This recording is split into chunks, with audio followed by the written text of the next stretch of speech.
Isso, começamos. Deixa eu só abrir aqui. Vamos lá.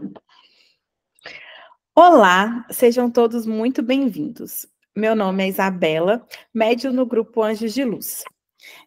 Peço licença a Deus, Cristo, a equipe médica do Grande Coração de Astéria, representada pelo Dr. Helmut, mentor espiritual do grupo Anjos de Luz.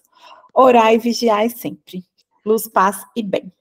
Então, vamos começar fazendo o mantra do perdão, amor e gratidão do grupo Anjos de Luz. Primeiro, peço a todos que fechem seus olhos, respirem fundo por 3 vezes e vamos iniciar.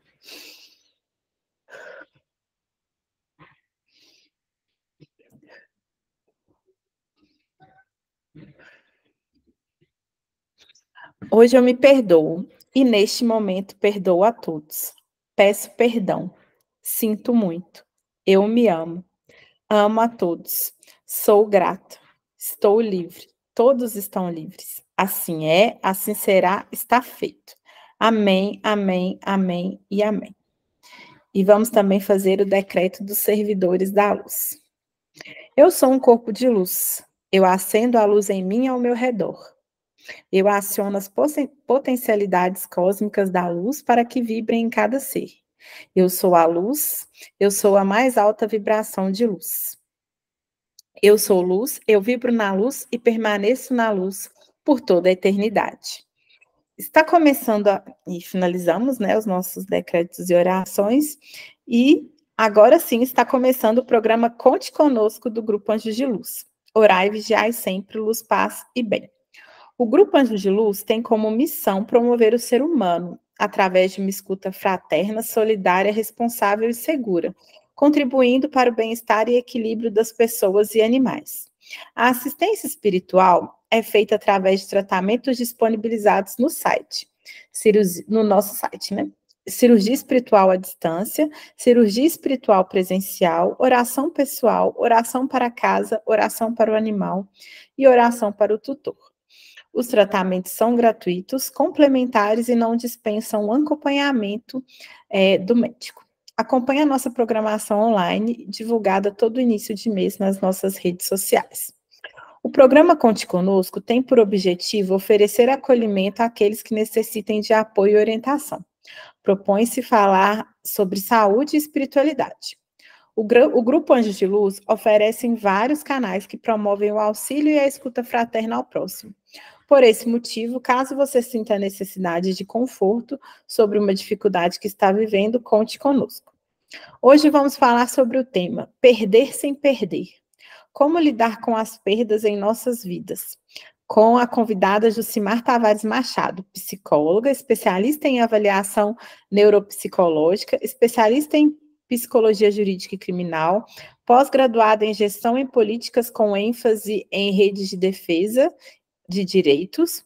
Jucimar também é anjo amigo do Grupo Anjos de Luz. Jucimar, é uma alegria receber você aqui no Conte Conosco. Olá a todos que estão agora nos acompanhando. Eu sempre recebo com muita alegria o convite para participar nesse programa sobre o nosso tema de hoje, perder sem perder, como lidar com as perdas em nossas vidas. Sabemos que é um assunto delicado e que todos nós estamos sujeitos a passar por perdas em algum momento da vida. Busquei conciliar o meu conhecimento clínico e profissional com as referências da doutrina espírita para estudar sobre o assunto. Muito bom. Então vamos começar as perguntas.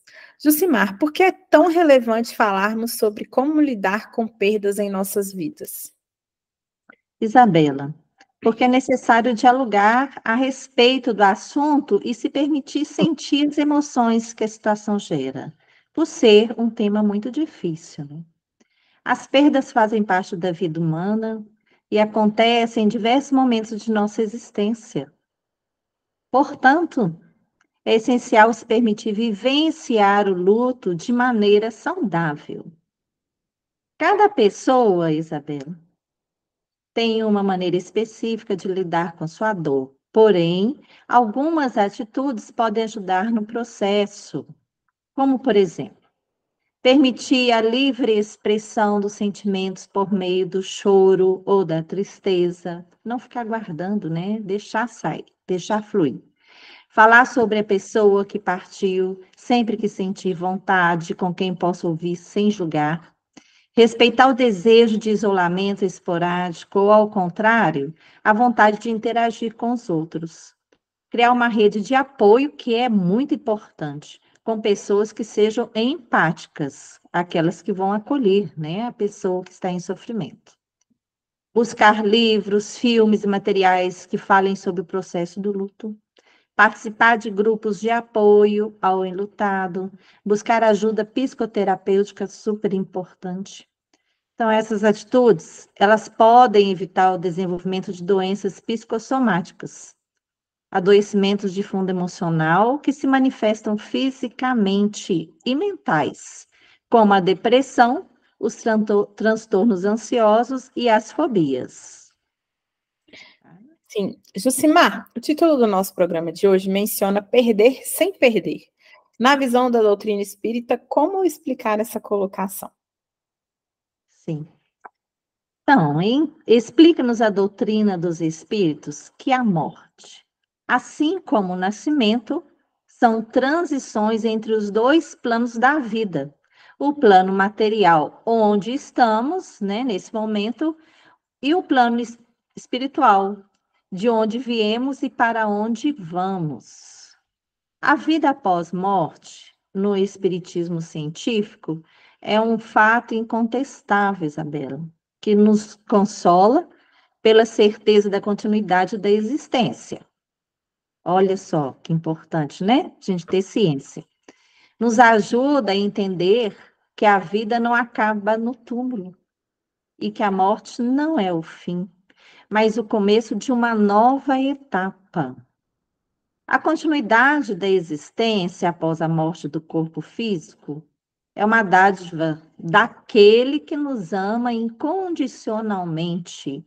E o conhecimento disto nos ajuda a superar a perda, essa perda que é temporária, de nossos entes queridos. Entendido. Na doutrina espírita, o conhecimento sobre reencarnação e causas das nossas aflições é muito importante para que possamos compreender o porquê das nossas perdas. Sentimos, é claro, a dor da perda de quem amamos e ficamos tristes e com saudades. No Livro dos Espíritos, a questão 934 trata exatamente dessa dor, e a resposta dos espíritos é: essa causa de sofrimento atinge tanto o rico como o pobre. É uma prova ou expiação, é lei para todos. Mas é uma consolação poder descomunicar-vos com os vossos amigos pelos meios de que dispondes, enquanto esperais o aparecimento de outros mais diretos e mais acessíveis aos vossos sentidos. Podemos recorrer a algo muito mais simples que está ao nosso alcance toda hora. Quando bater a saudade, vamos nos recolher e proferir uma prece para aquele ente querido. Ele receberá o nosso carinho sempre e, na maioria das vezes, se for permitido pelos irmãos maiores, poderemos ter a alegria de tê-los ao nosso lado. A tristeza que nos abate ao perder um ente querido, principalmente nos primeiros momentos, é um processo. O luto é uma experiência particular e vai amenizando com o tempo. Aí entra a nossa fé em Deus e na vida futura que nos auxilia a passar pela dor com coragem e resignação. É um trecho de Perdas de Entes Queridos da AFC. Então vamos à terceira pergunta. Jucimar, fala-se muito em viver o luto e passar pelas fases do luto. Quais seriam essas fases? Fale um pouco mais para nós sobre isso. Isabela, e amigos, né, do Anjo de Luz. O sentimento de luto, hoje, ele vem sendo alvo de muitos estudos científicos. Tá? A psiquiatra suíço-americana Elizabeth Gruber-Ross, ela se especializou em cuidados paliativos em situações próximas da morte e identificou o que ficou conhecido como as fases do luto, que vivenciamos no nosso dia a dia. Então, as pessoas costumam pensar nas fases do luto como semanas ou meses duradouros, mas elas são respostas e sentimentos que podem durar minutos ou horas, à medida que entramos e saímos de um e depois do outro. Então, vou falar um pouquinho de cada fase, tá? São 5 as fases. Então, a primeira fase é a negação. Então, o luto, ele causa um impacto tão grande nas emoções que recusar o fato ocorrido é comum, né? Às vezes as pessoas falam assim, nossa, não estou acreditando, parece que vai voltar, né? Frases com esses efeitos. A negação não deixa de ser um mecanismo de defesa, uma maneira de processar de forma gradual a perda, permitindo uma acomodação da informação condizente com a capacidade da pessoa suportar tamanha dor. À medida que começa a aceitar que as coisas não serão mais como antes, ela começa a lidar com a tristeza que estava reprimida. Não é fácil, mas faz parte do movimento de superação. Alguns exemplos a gente pode citar, eu já até falei de um, né? E as pessoas, sempre a gente escuta as pessoas dizendo, não acredito que esteja acontecendo comigo, está negando aquele fato, né? A gente vai dizer também do luto não só a morte, mas também de algumas outras perdas, né? Separação, né? A gente pode dizer também, porque é uma perda, né? Uma pessoa ficou desempregada, foi mandada embora do emprego, também vai vivenciar essas fases. Então, não só o luto a gente vai ser vivenciado com a morte, mas também com essas perdas, né? É, Outras fases também, que a gente pode dizer é: "Não posso estar tão doente, eu sempre me cuidei muito bem", também dizendo aí da doença, que também vai passar por essa fase, do luto. Segunda fase é a raiva. Se a negação envolve um processo de absorção de nova situação, a raiva é a tentativa de mascarar emoções. É uma etapa que a gente pode dizer rebelde. A pessoa fica com raiva do ente falecido porque a deixou, do chefe que demitiu, do romance que foi encerrado, ou mesmo do carro em que estava a vítima fatal do acidente. Né? Então tem que ter um culpado aí, né? Se culpa algo. A raiva é colocada sobre outras emoções, como a tristeza, o ressentimento ou a sensação de abandono. Só é possível ter uma reação mais racional quando nos permitimos viver essa raiva e percebemos as emoções que ela está escondendo. É aí que ela perde força. Então, a gente pode dizer alguns exemplos. Quem é o culpado pelo que eu estou passando? Vai culpar sempre alguém. Depois de tudo que eu fiz por você, você vai se arrepender de estar me deixando assim? Eu te odeio. Isso dizendo de um término de um relacionamento, né? Ela não teria morrido se tivesse feito as coisas de outra forma. Então, sempre vai encontrar algo, né, que culpe pela ação que ocorreu, tá? Terceira fase é a fase da negociação. Inevitavelmente, Isabela, o luto inclui a sensação de desamparo e vulnerabilidade. Então, é natural que o ser humano procure forma de sair dessa situação. Tentar recuperar o controle também é uma forma de atrasar a tristeza e a dor do luto. Nessa fase de negociação, a pessoa busca possibilidade de desfechos alternativos, seja se perguntando o que poderia ter sido feito diferente, seja fazendo promessas a Deus. Tipo uma barganha aí, né? Então, alguns exemplos. Se isso fosse revertido, eu juro que irei. Se eu tivesse dado mais atenção a que eu amo, não estaria passando por isso agora. Se ao menos eu tivesse impedido a viagem, o acidente não teria acontecido e ela ou ele estaria aqui agora. A quarta fase é a fase da depressão. Então, após essa barganha, né, essa troca, nossa atenção ela se move diretamente para o presente. Entendemos que é impossível voltar à vida como era conhecida. Surgem sentimentos como desinteresse, desânimo, sensação de vazio, outros sentimentos, desejo de ficar sozinho, né? A dor entra em nossas vidas em um nível tão profundo que jamais imaginamos existir. Esse estágio depressivo parece durar para sempre. É importante entender que essa depressão, pós-morte ou pós alguma perda, não é um sinal de doença mental. Ela faz parte e é uma resposta apropriada para uma grande perda. Depressão depois de uma perda é muitas vezes vista como não natural, como um estado a ser corrigido, algo de que temos que nos livrar.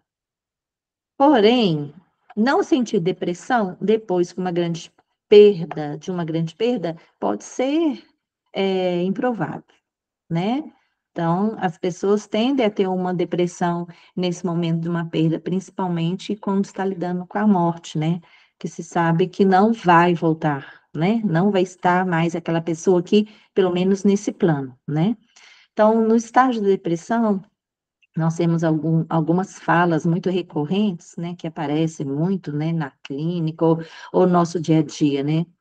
É, sem ele, eu não sou nada, perdi minha razão de viver. Então, as pessoas, meio que elas estão naquela fase ali também, entrando para aquela fase da morte, né? Que a morte, não a morte física, mas a morte espiritual, né? Que a gente pode dizer também, né? Não há esperança, vou morrer de qualquer jeito, então para que me importar? Então, a depressão, ela tira aquele sentimento da pessoa, da motivação, do interesse, da alegria. E a quinta fase, que é a fase da aceitação. Aceitação, ela é muitas vezes confundida com a noção de estar bem ou ok, tá tudo ok com o que aconteceu. Ah, isso ia acontecer mesmo, né? Algumas falas muito recorrentes, né? Mas fiquemos atentos. A maioria das pessoas nunca se sente bem ou está bem com uma grande perda, né? Às vezes não quer demonstrar o sentimento, ou às vezes não encontra alguém com quem ela pudesse falar, né? Ser acolhida por essa outra pessoa. Essa fase, então, é sobre aceitar a realidade que o nosso ente querido se foi fisicamente e reconhecer que essa nova realidade é a permanente. É admitir o fim de um relacionamento, o encerramento do trabalho, é acatar o diagnóstico e tentar conviver com isso daqui para frente, da melhor maneira possível. Então, jamais gostamos dessa realidade ou faremos isso bem, mas eventualmente aceitaremos. Nós aprendemos a viver com isso, então essa também é uma fala que a gente escuta muito, né? É, alguns exemplos da fase da aceitação, pelo menos podemos conviver, e eu pude dizer o quanto a amava, ou o amava, né? Então, aí já está aceitando essa passagem, né? Essa passagem para o outro plano, né? Eu vou aproveitar o tempo que ainda tenho para corrigir meus erros, pedir perdão e tentar passar bons momentos com as pessoas que amo. A gente também é uma frase muito corrente e hoje a gente vê muito aí nas redes sociais também essa, essa fala, né? Não deixe para amanhã o que você pode falar hoje, não deixe de falar, né? Não deixe de encontrar a pessoa. Então, isso está dizendo também dessa preparação, né? Ah, uma questão muito recorrente que aparece muito, né? O que fazer quando a dor do luto não vai embora? Isso é muito importante, porque as fases, a gente passa por essas fases, né? Então, o processo do luto natural tem início, meio e fim. Ele precisa ter fim. Para quem se pergunta quanto tempo dura a dor do luto ou como superar um luto, vai se deparar com uma resposta inexata. Não tem uma resposta. Para algumas pessoas é um tempo menor, para outras é um tempo maior. Afinal, é um processo particular de cada um. Porém, há uma noção de quando ela acaba.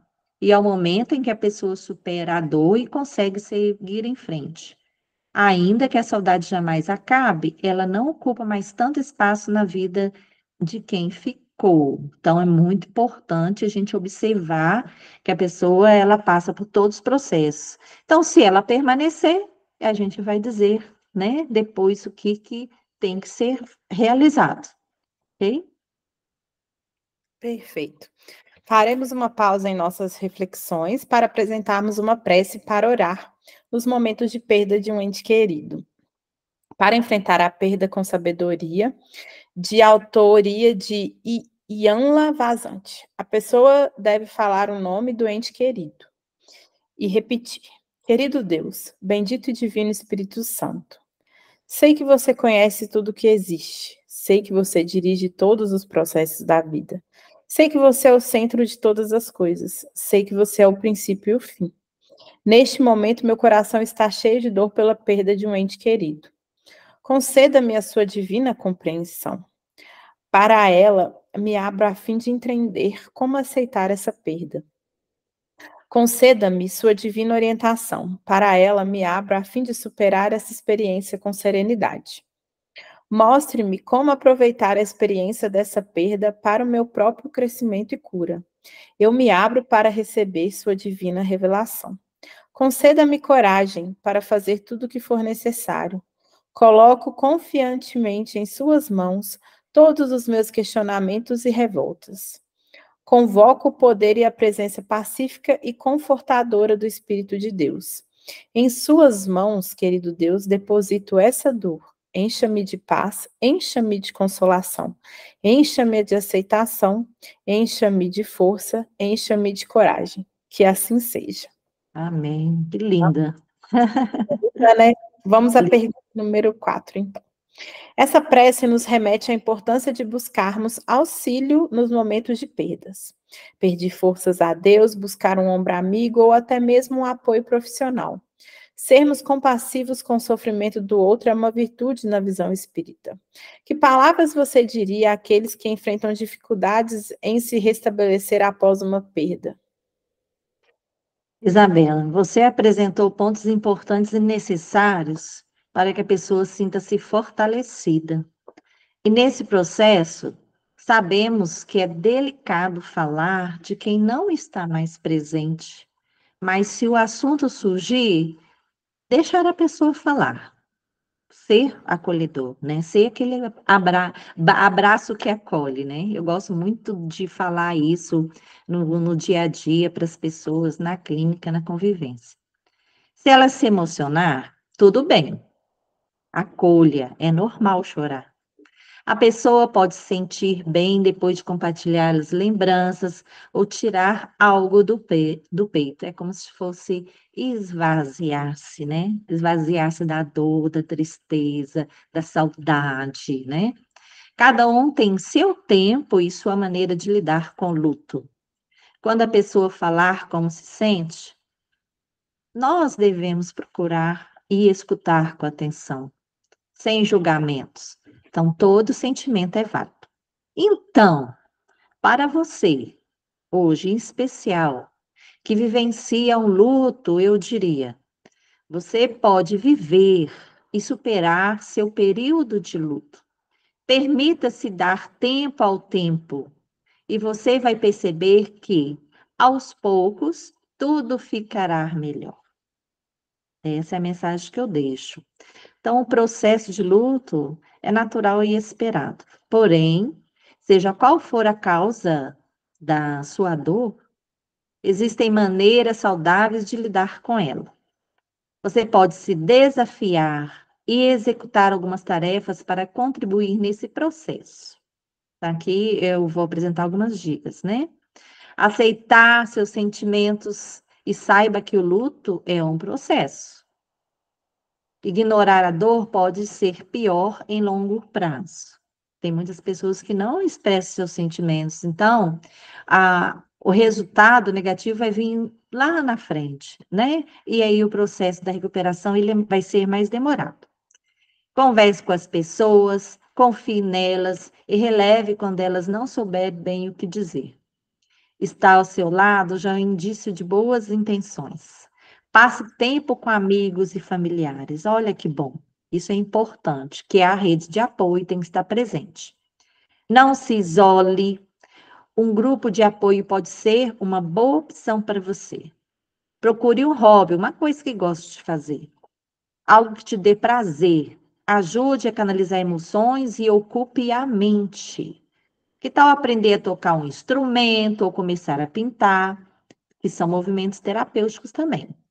Exercite-se regularmente, coma bem e durma o suficiente para permanecer saudável e energizado. Digo ainda que é importante ressignificar a vida após o luto e a principal atitude é não evitar o sofrimento. É fundamental passar por todas as fases do luto, é aquilo que a gente já disse, reforçando que cada pessoa vivencia as etapas de maneiras em tempos diferentes, para conseguir transcender essa situação. O apoio de pessoas positivas, empáticas e dispostas a ouvir sem tecer julgamentos também contribui com a melhora desse momento. Esse suporte é crucial, pois traz segurança na hora de compartilhar dores e angústias. Por fim, a prática do autoconhecimento é uma ferramenta valiosa que pode ser utilizada no intuito de identificar motivadores internos para que etapa da vida, para essa etapa da vida após a perda. É uma forma também de cuidar da saúde mental e da regulação das emoções. Além disso, se surgirem desafios e impasses durante o processo dessa ressignificação, a ajuda de profissionais especializados na área pode facilitar o trajeto. É isso que a gente estava dizendo. O luto, ele passa pelas fases, mas você não pode permanecer nessas fases. Por isso que precisa da ajuda de um profissional para conseguir que saia dessa fase. As perdas sempre serão circunstâncias delicadas na vida dos seres humanos. Porém, ao se permitir viver este momento e ao entrar em contato com sentimentos, até mesmo com a dor, o luto pode ser vivenciado de maneira natural e sem prejuízos psicológicos permanentes. Isabela, não posso deixar de pontuar a importância da confiança em Deus e a caminhada na fé, né? Seja qual a religião a pessoa seguir. A gente está dizendo da presença de Deus. Porque essa presença nos fortalece o espírito, né? Assim como foi apresentada na belíssima prece que você trouxe para a gente hoje, né? Isso. E agora eu vou trazer uma passagem do Divaldo Pereira Franco, em Psicografia, de 22 de maio de 2009, onde ele passou a seguinte mensagem: cultiva o pensamento em torno da desencarnação como bênção que um dia te alcançará, e não te permitas temê-la. Recorda aqueles que se apartaram fisicamente de ti, mas não te abandonaram, procurando senti-los, captar-lhes os pensamentos e as emoções. Quando felizes, e, se porventura lhe perceberes as aflições, envolve-os em dúlcidas vibrações de amor e de ternura, através da sublime emanação da prece, que lhes fará um grande bem. Enfrentemos nossas perdas com coragem e amor incondicional por quem se foi, com a certeza da continuidade da vida e na esperança de um reencontro, se assim for a vontade divina. Agradeço a presença da Jucimara e passo a palavra para suas considerações finais. Ai, foi ótimo estar com todos vocês aqui hoje. Agradeço o convite e mantenho a minha disposição em participar de outros eventos do programa Conte Conosco. A cada programa que participo, minha alma se enche de alegria. Ai, é tão bom, né? Revigora, né? Revigora nosso ser. E cresço como pessoa e também profissional. Agradeço ao Grupo Anjos de Luz pela oportunidade e a todos que nos acompanham. Um beijo para todos. Nós que agradecemos. Estamos finalizando agora o nosso programa Conte Conosco. Recebam o nosso abraço fraterno. Agradeço a Deus, a Cristo, a equipe médica do Grande Coração de Astéria, representada pelo Dr. Helmut, mentor espiritual do Grupo Anjos de Luz. Orai e vigiai sempre. Luz, paz e bem. Até a próxima, pessoal. Até a próxima. Tudo de bom. Fiquem bem. Se cuidem.